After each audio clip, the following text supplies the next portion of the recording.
Welcome to my channel. ഇന്ന് നമ്മൾ തയ്യാറാക്കാൻ പോകുന്ന രാജ്മ റൈസ് വളരെ ഈസിയുമ ടേസ്റ്റിയുമ എങ്ങനെയാണെന്ന് നമുക്ക് നോക്കാം.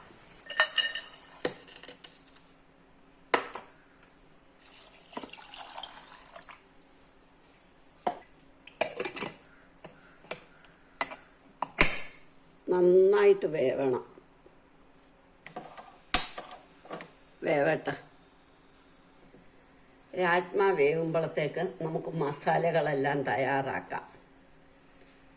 മസാല വളരെ കുറച്ചേ ഞാനിടുന്നുള്ളൂ. ഒരു 5-6 കുരുമുളക്, 2-3 ഗ്രാമ്പു, ഒരേലയ്ക്ക, 1 ഇഞ്ച് കഷ്ണം കറുവാപ്പട്ട, 1 ബേ ലീഫ്. കറുവാപ്പട്ടയുടെ ഇല ഇത് നമുക്ക് ചെറുതായിട്ടൊന്ന് മൂപ്പിച്ചിട്ട് പൊടിച്ചെടുക്കണം. അല്ലെ പൊടി മേടിക്കാനും കിട്ടും, രാജ്മ മസാലയുടെ പൊടി.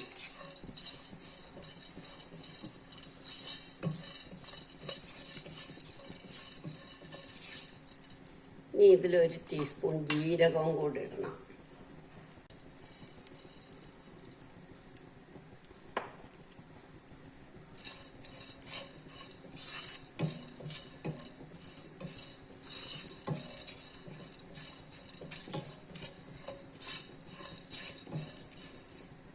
ഇനി ഇത് മിക്സിയുടെ ചെറിയ ബൗളിലിട്ട് നമുക്ക് പൊടിക്കാം.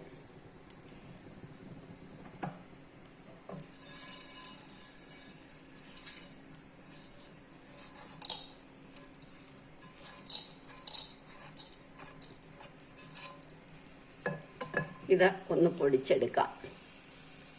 ഇനി ഒരു സവാള, നമ്മൾ 4 സവാള എടുത്തിട്ടുണ്ട്, മീഡിയം. ഇത് അരച്ചോണ്ട് വരണം നല്ല വൃത്തിയായിട്ട്. അല്ലെങ്കിൽ വഴറ്റിയിട്ട് അരച്ചാലും മതി. ഞാനിത് അരച്ചോണ്ട് വരാം, അരച്ചിട്ട് വഴറ്റിയാലും മതി.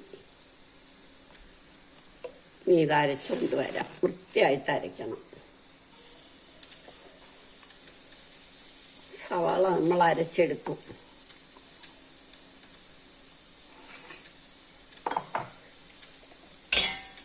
ഇനി ഒരു 4 തക്കാളിയും കൂടെ അരയ്ക്കണം.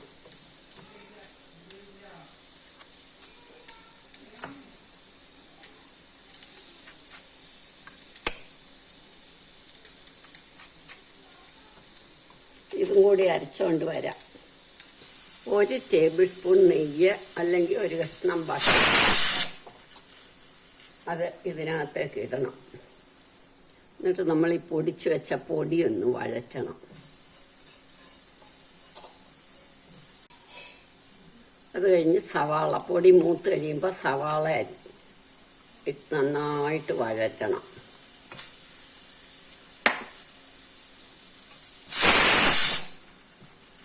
നമ്മളുടെ സവാള നന്നായിട്ട് വഴന്നു, നന്നായിട്ട് മൂക്കണം. ആ പൊടിക്കകത്തും നെയ്ക്കകത്തും കിടന്ന് നന്നായിട്ട് മൂക്കണം.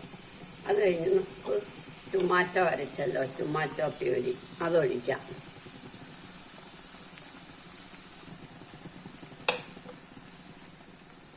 അതും ഇതേപോലെ നന്നായിട്ട് വഴന്നു വരട്ടെ. ഇതൊന്ന് വഴന്നു വരുമ്പോൾ നമുക്ക് മഞ്ഞപ്പൊടി, 1 ടേബിൾ സ്പൂൺ മല്ലിപ്പൊടി, 1 ടേബിൾ സ്പൂൺ മുളക് പൊടി, 1 tablespoon garam masala powder, 1 teaspoon kasuri methi. ഇതെല്ലാം കൂടെ ഒന്നും കൂടി വഴറ്റാം. ഇഞ്ചി വെളുത്തുള്ളി പേസ്റ്റായിടേണ്ടിയ, എനിക്ക് വെളുത്തുള്ളി അത്ര ഇഷ്ടമല്ല, അതുകൊണ്ട് ഞാൻ സ്വല്പം ഇഞ്ചിയും 1 വെളുത്തുള്ളിയും കൂടെ അരിഞ്ഞതിട്ടു. ഇനി ഇതും കൂടി ഇട്ട് നമുക്ക് നന്നായിട്ടങ്ങ് വഴറ്റണം. ഇപ്പം ഇത് നന്നായിട്ട് വഴന്നു.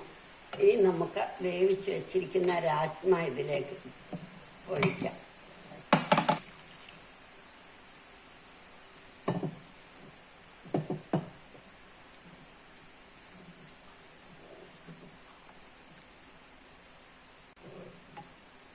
നമുക്ക് കുറച്ചും കൂടെ വെള്ളം വേണം. ഞാൻ ഉപ്പും ഇട്ടിട്ടില്ല. രാജ്മ നല്ലോണം വേവട്ടെ എന്ന് വെച്ചിട്ട് ഉപ്പിട്ടിട്ടില്ല. ഇനി നമുക്ക് ഇതിന് പാകത്തിന് ഉപ്പും ഇടാം.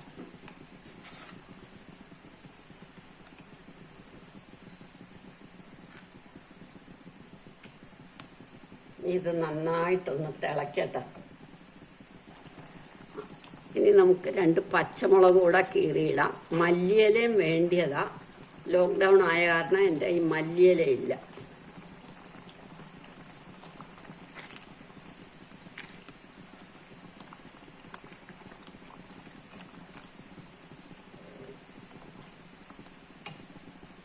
ഇനി ഇത് നമുക്ക് വാങ്ങി വെച്ചിട്ട് കായം വറുത്തിടണം. അപ്പം തിളച്ചു മതി. 1 ടേബിൾ സ്പൂൺ നെയ്യൊഴിച്ച് നമുക്ക് 1/2 ടീസ്പൂൺ ജീരകം പൊട്ടി തുടങ്ങുമ്പോൾ നമുക്ക് ഇത്തിരി കായപ്പൊടിയും കൂടി ഇടാം. നോക്കട്ടെ നന്നായിട്ട്.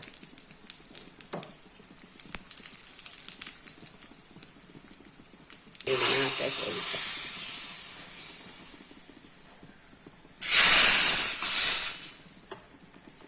നമ്മളുടെ രാജ്മ ചാവൽ റെഡിയായി. എല്ലാവരും ഇത് ട്രൈ ചെയ്ത് നോക്കണം. ഇഷ്ടമായെങ്കിൽ ലൈക്ക് ചെയ്യണം, സബ്സ്ക്രൈബ് ചെയ്യണം.